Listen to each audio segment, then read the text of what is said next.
Right, Manchester Derby, and this is what more James Allcott is all about.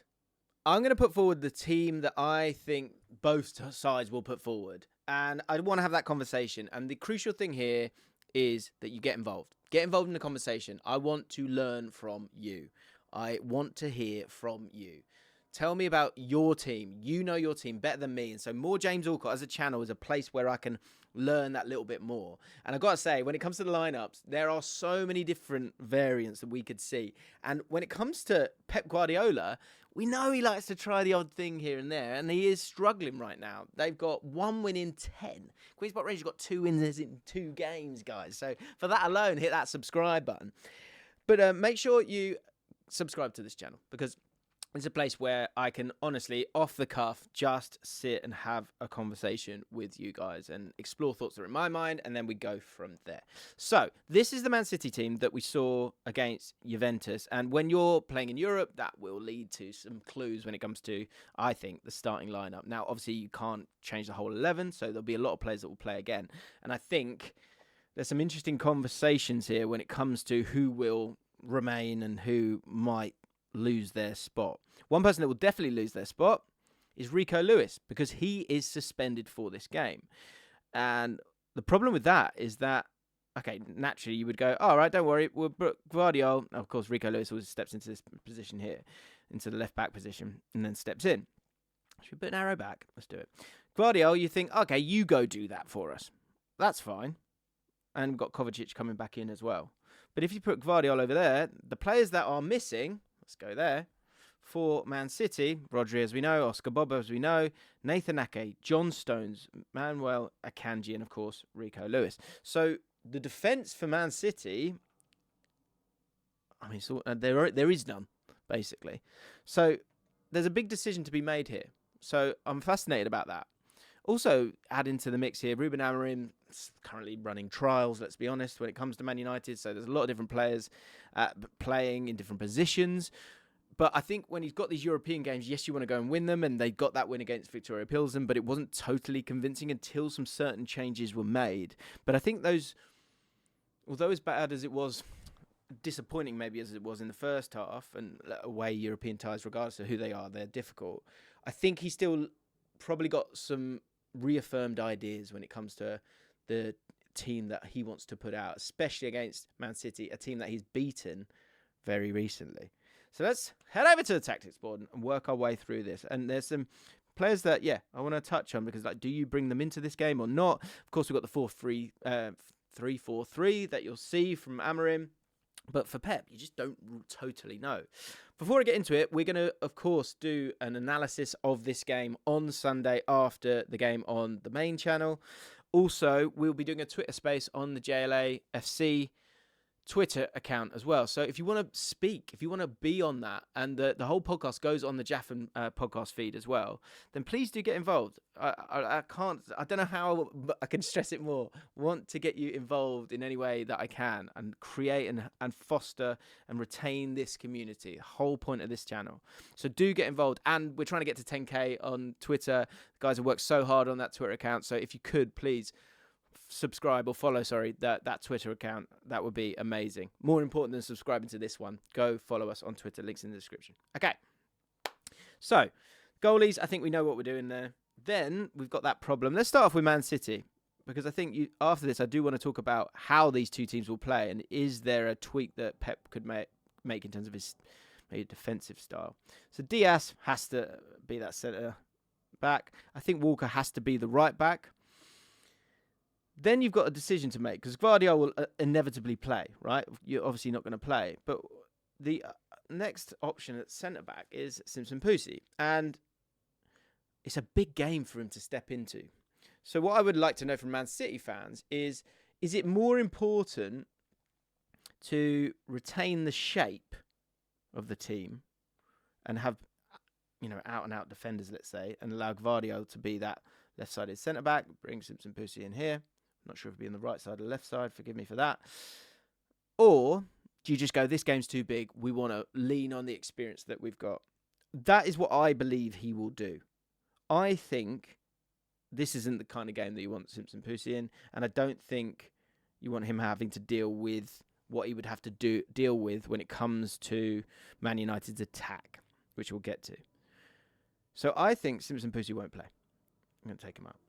I think Scott Carson will play. No joke. I think when Pep's struggling, what do? You lean on Bernardo Silva. And I think that is what's going to happen here. I'm going to call it now, and I might be massively wrong. This will age probably terribly. But again, this is a place for us to explore ideas. I wouldn't be surprised if he plays Bernardo Silva as the left back. And I'll get to the reasons why, because I think he might be able to call the bluff of, I guess, or the embryonic stages of Man United, and it might just work in their favour. Midfield's an interesting one. Grealish, another really interesting talking point, I think, because you've got a player who, and I saw him at Loftus Road for Aston Villa, he can play as an 8. Of course, he's an attacking 8, and you want him to get on the ball, and you want him to be able to have that freedom to move forward. But he's aggressive enough to play in those central areas. He's good when he's got players around him. He can win fouls. He can deal with having players either side of him and having that awareness to get through the eye of a needle. And I think people have been a bit disappointed with the fact that he's here. And yes, he's dangerous there, but people like him in midfield, and he played there against Juventus. I think Kovacic inevitably comes back into the team. Of course he does. And that's why I think Bernardo Silva could be a nice one here, because if he steps in here, you then have yourself a back 3, Diaz, Walker, Gvardiol, Silva steps into here, and you've got your double pivot, and then you've got your front 5, let's say, especially when you've got the ball, that 3-2-5 that you'll naturally see. De Bruyne obviously played the games against Juventus. Is he ready to play back-to-back games? It's a Manchester derby. I think he'd be fuming if he's not involved. But if you look at the lineups, you've got Gundogan knocking about as well. You've got Foden, who didn't start that game, so you imagine he would be necessary and wanted for this game as well. And of course, Haaland is always going to play. So you've now got to make a decision, because you've got the likes of Doku and Savio. Do you want to have that width? Do you want to be able to drag players out? How do you want to go about it? And of course, you could put Grealish out here as well if you want to go and do that. I think, despite Grealish looking good in that position, I don't think Pep will do it. I don't think he will. I think if he's being conservative, he might save De Bruyne, which feels ridiculous. Feels absolutely ridiculous. That is one of the conversations here. It's these two. Gundogan and Foden. What do you do? What do you do? For me, I think play... I think you've got to play De Bruyne. De Bruyne is still outrageous. And I think if you can play him, play him. And with Silva being able to step in, maybe I think the way Pep's brain works is he will look for control. So then it turns into something a little bit like this. This right-hand side concerns me. But I think if you're keeping the ball, you might be fine. And I mean, that might be the idea here. It might be one where Pep's not sure. And so De Bruyne, he goes, look, you played in midweek. We're going to bring you on in the second half. You're still coming back from your injury. I don't know. That's such a big call. Gundogan, you might get that little bit more protection in terms of that midfield 3, and then it turns into that. But also Silva's going to drop in here. And I think you would imagine they're not going to out-and-out press, because they just don't seem to be able to do it right now. And I don't think they should. And let me show you exactly why. Because this is the game against Ruben Amorim's team, Sporting Lisbon. And what really hurt them, I think, was this. I think this high line is something to be nervous about, because against this Man United team and the person that I believe will be the striker in this game, you don't want to leave that kind of space. Yeah, you just do not want to leave that kind of space. But also, it's a very naked team. Something Rodri said, talking about his own performances and how he used to go a little bit too forward, and it would leave the team naked. This Man City team in defensive transition feels very, very naked right now. So I think they do want to have lots of bodies in the midfield, and so that's what I'm intrigued. What do you think? De Bruyne or Gundogan? I know Gundogan's struggling with those legs, but in terms of just being more of a pure midfielder instead of De Bruyne being someone that wants to go and win the game, I think Pep might go with Gundogan. I wouldn't. I would go with De Bruyne, because I think if you've got De Bruyne, play De Bruyne. Just seems mad to me. The fact that Foden was on the bench in that game, and midweek, I think he'll definitely be there. And I think if you're maybe trying to play against a Man United team that might be playing a certain way, I think that 4-4-2 mid-block might be a good way to go. And also, I think if you've got... there's no way he plays De Bruyne ahead of Foden. He definitely plays Foden. The only other decision is, do you play Foden instead of Savio? You go a bit old school from that point of view.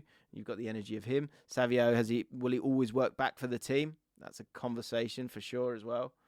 But I don't think that's what he'll do. I think he'll drop him. I think he'll play Foden, and I'm not sure that's the right way to go, because I think with De Bruyne, it's go and win a game, go and affect a game, and ultimately get De Bruyne in a position here where he can put these crosses in, because I think that is the most dangerous weapon that Man City have when things aren't going their way and you're trying to break down a team. So I would play him, but I'm not sure he will. That might be sacrilege. I don't know. Let me know. So I think that's what he'll do. And when with the ball, you sort of look to step in, and it's that 3. Gundogan can then move forward a little bit. Foden might be on this side. And you step that way, or you could do it the other way as well.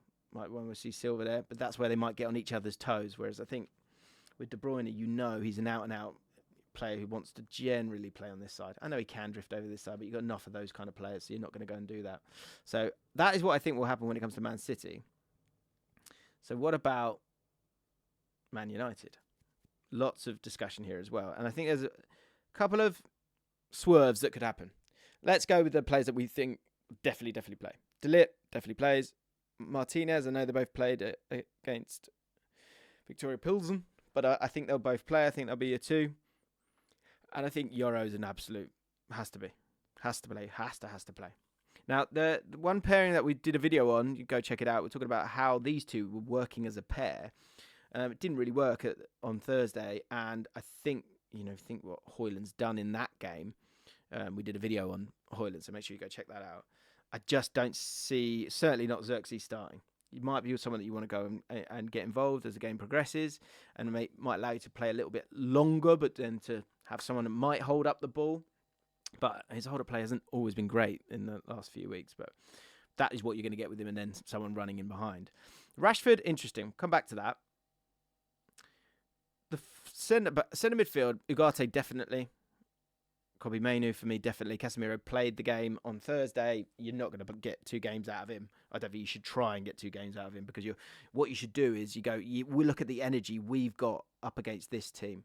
And then you got Fernandes. Now, Fernandes is a bit like Enzo Fernandes in terms of being that bit of an elbow midfield, if you know what I mean. This might not make sense to you, but like a bit of an elbow. If you think of a back 4, sometimes you have an elbow. Back 4, you've got your 3, and you've got one guy who's able to bomb on. It's almost the opposite. We've got Fernandes who, okay, he can play up a little bit higher when it works, but he likes to drop in and pick up the ball. I think Fernandes will retain that position on that right-hand side. What I'm intrigued to see is when it comes to the right-back positions, I think Mazraoui and Malacia and Dalot, you've got 3 different kinds of players here. Dalot has played on the left-hand side. I don't think it's really worked, personally. I don't think he looks totally comfortable there, but he'll do a job. Malacia played on Thursday. Do you want to rush him to play 2 games on the trot? That's a decision to make. But in terms of, comfort playing on that left-hand side, Malacia, what you've got from that point of view. Or do you play Mazraoui as a left wing-back? I think we will see that. I think Malacia won't play. I don't think it... And Mazraoui's been so good. I love him. But obviously he's been playing as a right-sided centre-back. But Yoro, he's good to go now. I think you play him in this game. And I think you then take someone who's so technically great, such a great footballer, and you get Dalot. And now Dalot has an option to play over on this right-hand side, which he did on Thursday. You then have another decision to make, where you've got Dalot or Diallo. Who do you play on that right-hand side? Now, Diallo has played as a 10 in that game on Thursday, played really well there, can play really well there. Don't see any problems with that. It's if you want to go that little bit more attacking or not. I think you've got your midfield set. Fernandes, I think, will be a bit higher up. And then the centre-forward position, I think it has to be Rasmus Højlund. Has to be Rasmus Højlund. I can't stress that enough. We'll come back to this position here, because you could play Rashford, you could play Mount. Do you want to do that? Let's talk about it. Eriksen could be an option as well. We'll come back to that. But what I do want to talk about is Rasmus Hoyland, because we said it. Well, really, really believed that he could do well under Amorim, because I think he wasn't facing the goal. He wasn't doing the things that he's great at. And we go back to Man City getting done by Sporting, and it's just, imagine this is Rasmus Hoyland. And if you think, again, you talk about the spaces, bomb, bomb, bomb, bomb, bomb, so many spaces there. And also, if you think of the Ipswich goal for Amad Diallo, think here, you've got the right wing back stepping into this area here, then able to play that ball in the channel. But also that, the person that was initially here, stepping out into that wide area, kind of confusing, displacing, creating that channel, but also those big spaces that they leave Man City. There's a big decision that needs to be made in terms of the style of play for Man City. And I don't know if Pep's willing to do it, especially in a home game. But the channels that are there, and you imagine that's Rasmus Hoyland. That you can see it, can't you, already? You can see Fernandes or Mason Mount or Rashford making that run, Diallo stepping into this area and then being able to play that pass, and Rasmus Hoyland running onto it. And if you think about the goal, that's what happened, because that had that space in behind. I think it might have been Simpson Pucci playing in this game. That's those two up against each other. Another reason why I'm not sure it's the best idea for him to be playing in a game like this. And so Rasmus Hoyland has to play. As I said, go check out the video we did on him. Explained exactly why he was going to do well. And I think he scored 5 goals already or something like that. So he has to play as that centre forward. So now you've got this area on this right half space, and you've got to make a decision here. Do you go Rashford? Do you go Mount? Do you bring Fernandes over here? That's the other question. Do you bring Garnacho onto this left-hand side, which is something that he has done, because you've had Diallo sort of stepping in or playing inside, and then, not Gore. What are you doing there? Garnacho coming in and when working this channel here. And there might be a lot of space out wide, so that might not be the worst idea. I don't think it's what they'll do. This is what I think they'll do. I think Fernandes will play on this side. I think Garnacho will come out. I think Rashford will come out. And I think he'll play Mount. Because I think it would then give him a decision to play Delo or Diallo. I think he'll go for it a little bit, I think he'll actually... Because I think you can stretch this Man City team. And that can turn into a back 4. Mazraoui dealing with Savio. Doku against Diallo. That's the big question mark. And actually, as I think about it, makes you wonder, doesn't it? Is that the right decision? Or is it better to have Delo in here? So this is it. This question for the comments. Talk to me. Do you go Delo to deal with Doku and play Diallo here? Do you play Mount and don't play Diallo? And you sort of, it's an away game. Do you just kind of look to sort of keep in the game, have your kind of back 5 almost, and then your 4, and then Hoyland's going to work really hard for the team. And then in the second half, do you sort of go for it that little bit more? One thing you've got with Delo is that he is so much more comfortable bombing up and down on this right-hand side. And again, I guess you could have something where maybe you play Diallo because he's got that work rate. Mount struggling, I think, and he struggles with Fernandes because they don't really play to each other. But Diallo could be one who can kind of run beyond, can work with Diallo. There's a bit of a triangle here as well. Maybe have a bit of fun with Mainu as well, who might come over to create those little overloads, and then you switch it to the other side with Hoyland, who's just going to run the channels time and time again. As I'm exploring it, I think that might be the answer. I actually thought initially I liked the idea of Diallo stepping in here. But the more I think about it, I think you need someone on Doku. I think Doku definitely plays. And although Delo's not the best, I think Diallo against him, you're kind of wasting the ammo of Diallo. And can you not play it? You can't not play Diallo. He's absolutely phenomenal at the moment. So that's how it might play out. So then as the game progresses, it's interesting here. If you think Haaland up against De Ligt, Gundogan against Ugarte, he's got the legs on him there. Or Fernandes, you could say, maybe he has to deal with him. Kovacic is going to sit. Diaz, and if they play high, that's a matchup. These two. Walker looking to get involved. What you get, boy? Silva stepping into this area here, which is interesting. Who's going to dictate to who here? Will Silva be a little bit too clever for Diallo in possession? Gvardiol as well, who can kind of step out and be comfortable in that left back position as well. Which is an interesting one. But that might leave these lovely channels for Hoyland to exploit. And it might be one where they look to do that, actually. If you've got Diallo there, him coming to help. Fernandes on that other side looking to drop deep and then spray those passes, especially if Guardiola's moved in here. And also I think in defensive transition, when you are working back, you've got to close up those gaps. But also you've got, if you think of these two, if at any point it's like this, you've got Silva stepping in here. He's got to get across here. He's got to get across here. When those two players are crossing, that's also something that makes you a little bit nervous. But if that high line is there, there's space to exploit. Final thing is, will Man City look to keep the ball, keep the ball, keep the ball, keep the ball, and get to those wide players and stick to the kind of principles of Pep's football?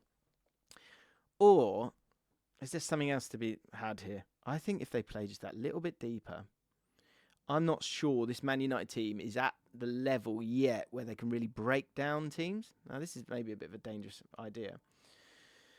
But what I do wonder, and you could do where you could swap these two as well at different points, which is nice. But I don't hate the idea of letting them have the ball a little bit, not giving Holjund that space in behind, congesting it in this area of the pitch. Are you good enough to play through this Man City team? Maybe they are, but maybe they're just a bit green still. And then with that, what that does leave, this is always a question, space versus possession. If you drop back that little bit deeper, are they good enough to play through you? Maybe they are, maybe they're not. But also in terms of the legs you've got to have as a team, which has been a problem, the legs you've got to have defensively, it's a lot less ground to cover.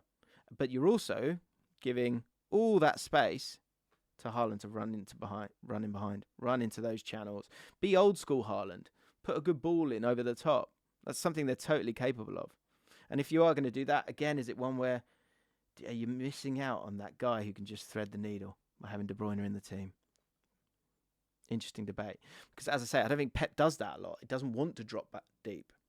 But allowing Haaland to be old school Haaland in these positions, I don't think that's the end of the world.